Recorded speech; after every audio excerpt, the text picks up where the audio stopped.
नमस्कार, स्वागत है आपका जेजेएन न्यूज की एक और खास खबर में।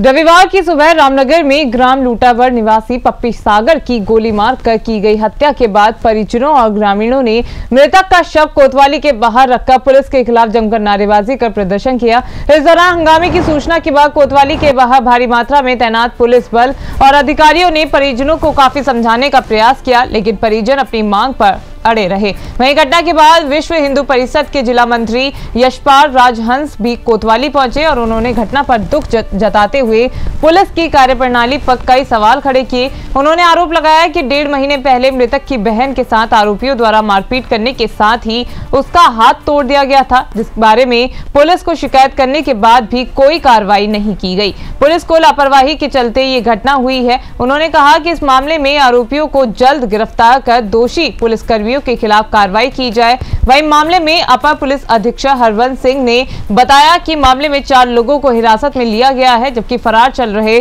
अन्य आरोपियों की गिरफ्तारी के लिए पुलिस टीमों को रवाना किया गया है। उन्होंने बताया कि इस मामले में लापरवाही करने पर एसएसपी पंकज भट्ट द्वारा रामनगर कोतवाली में तैनात महिला दरोगा मनीषा सिंह और ढेला पुलिस चौकी इंचार्ज रविंद्र राणा को लाइन हाजिर करने के साथ ही मामले की जांच शुरू कर दी गई है। उन्होंने दावा किया है कि हत्याकांड का खुलासा जल्द किया जाएगा।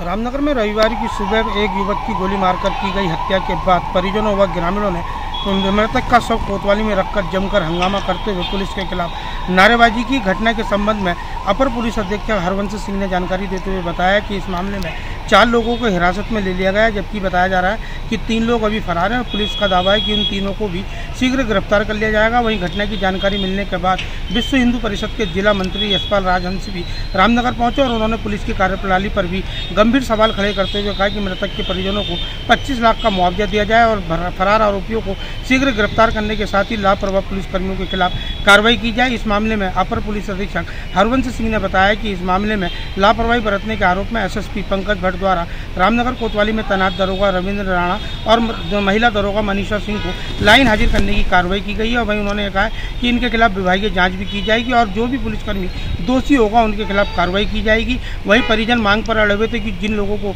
आरोपियों को पुलिस ने हिरासत में लिया उन्हें दिखाया जाए, जिसके बाद मृतक के परिजनों को हिरासत में लिए गए आरोपियों को दिखाने के बाद परिजनों का आक्रोश शांत हुआ और परिजन कोतवाली से सबको लेकर अंतिम संस्कार के लिए रवाना हो गए। वहीं पुलिस का कहना है कि अभी तहरीर प्राप्त नहीं हुई है, तहरीर मिलने के बाद संबंधित धाराओं के तहत अभियोग दर्ज किया जाएगा। यशपाल जी, आज एक युवक की गोली मारकर हत्या हुई है, आप रामनगर पहुंचे हैं, क्या मांग है और पुलिस को क्या आरोप है? ये 1.5 महीने पूर्व इन अपराधियों ने अन्य लोगों के साथ मिलकर इस परिवार में घुसकर बर्बरता की थी और बहन बेटी का विषय सुनने में आया है। बहन की तरफ से भी शिकायत की थी, उस पर गलत नज़र रखते थे। उसने कई बार इन चीज़ों का विरोध भी किया, घर में बताया तो भाई ने भी बचाव में जो कर सकता था किया।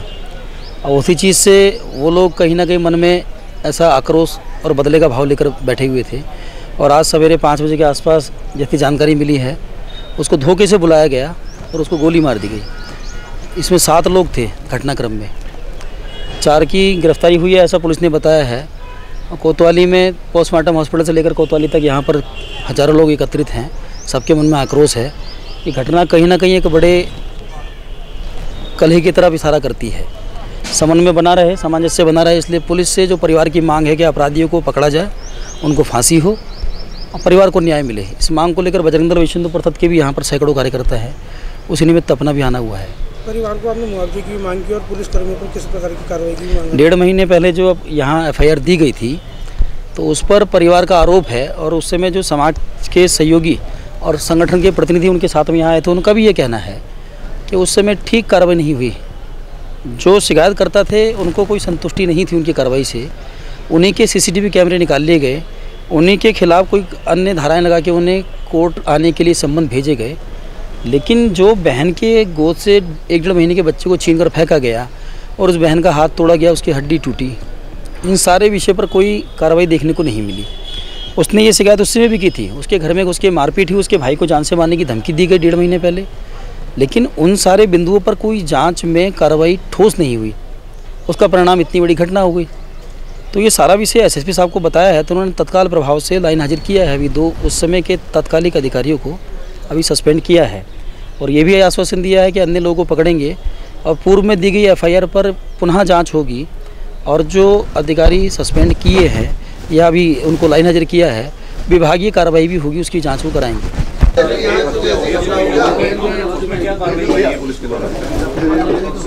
रामनगर कोतवाली क्षेत्र में पप्पी सागर नाम के एक युवा की हत्या की गई है। जब से मुझे पता चला है और इसमें टीमों को गठित कर दिया गया है। टीमें लोकेशन के आधार पर जो मुलजिम है उनको अरेस्ट करने की कार्रवाई कर रही है और तहरीर प्राप्त होने के बाद अभियोग पंजीकृत किया जाएगा और अभियोग पंजीकृत करने के बाद जो भी तथ्य सामने और तथ्य भी सामने आएंगे उसके अनुसार कार्रवाई की जाएगी। अभी कार्रवाई चल रही है, जैसे ही कोई मेरे सामने ऐसे तथ्य प्रस्तुत होंगे तो आपको अवगत कराया जाएगा।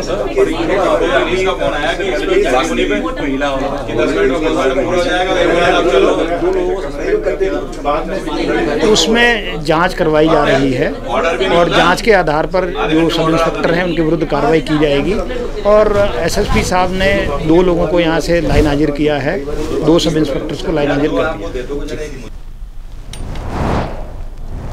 तो ये थी रामनगर से हमारे संवाददाता राजीव अग्रवाल की खास खबर। अभी के लिए सिर्फ इतना ही। बाकी की तमाम खबरों के लिए आप बने रहिए JJN न्यूज के साथ। नमस्कार।